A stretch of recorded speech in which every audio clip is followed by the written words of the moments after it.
Hi stamping friends, welcome back. It's Sandi MacIver here. Today I'm playing with the Tonic Studios Nuvo Aqua Flow pens. They're watercolor pens and they come in 3 colors per package. When you get them, there's a little yellow shipping collar that you need to remove. So you just unscrew the top, remove the collar, and screw the top back on again. Then you want to hold the pen over top of paper towel and squeeze it until the ink comes out.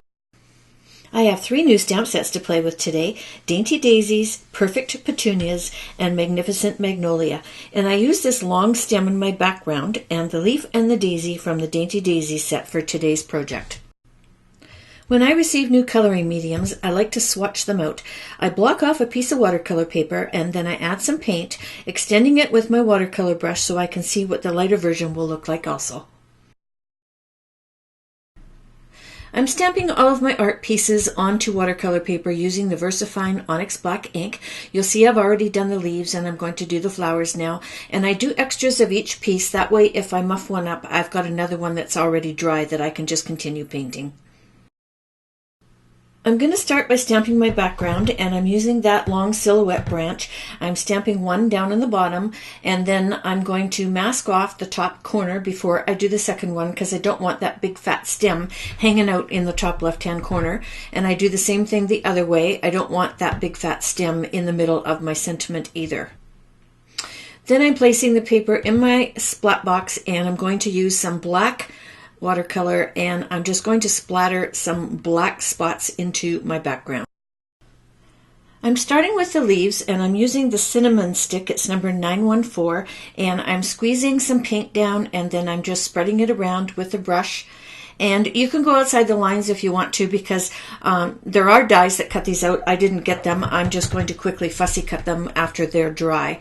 And so you need 3 leaves for this card, and I believe 5 for the other one that I show you at the end of the video. And so I'm going to set those aside and let them dry.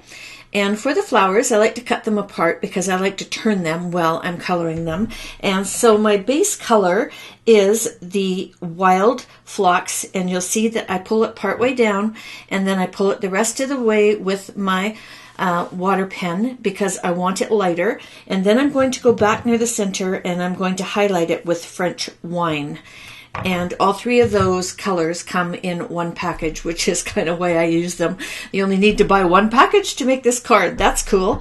Although you might be like me and have that full set anxiety attack when you get something new, which is crazy. But hey, it's fun. So I'm just working my around, and I'm going 4 petals at a time. And the reason that I'm doing that is the petals stay wet while I'm working on them, and so I don't have to blend that second color in. I can just move it around a little bit, but it kind of soaks in, the French Wine, the darker one, soaks into the lighter color without me having to do anything, which is really very cool. And here we are, we're almost circling around and finishing, and you want 2 of these flowers for this card and 3 for the one I'm going to show you at the end of the video. And my last little bit of wine in there and pulling it out just a little bit. Now I decide that some of the petals need to be a little bit lighter, so what you can do is you can take your water brush when it's clean and just add a little bit of water and then wick up with a piece of paper towel, clean paper towel, and it will take some of the color out for you, allowing some of those petals to be lighter. And now I'm just taking a fine point Sharpie and I'm going around and I'm darkening the center of the flower so that when I do my gel pen, it's going to really pop. So here you see I have them all cut out, and again I'm using my Sharpie and I'm just darkening the center of that leaf down the center.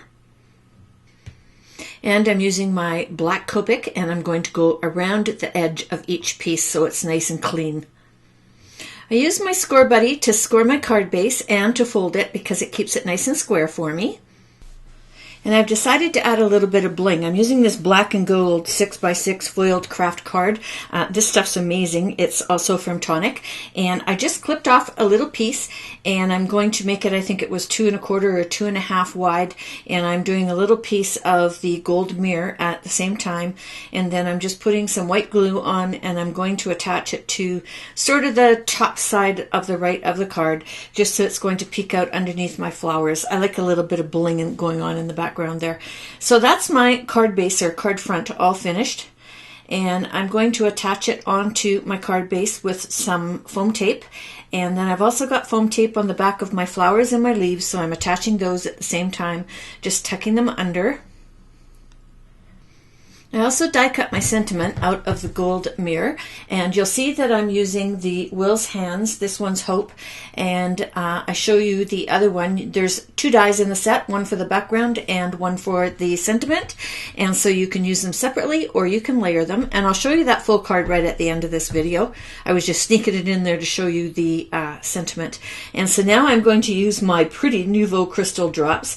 This is Pink Orchid, and it happens to be exactly the same color as the flowers that I colored. Imagine that.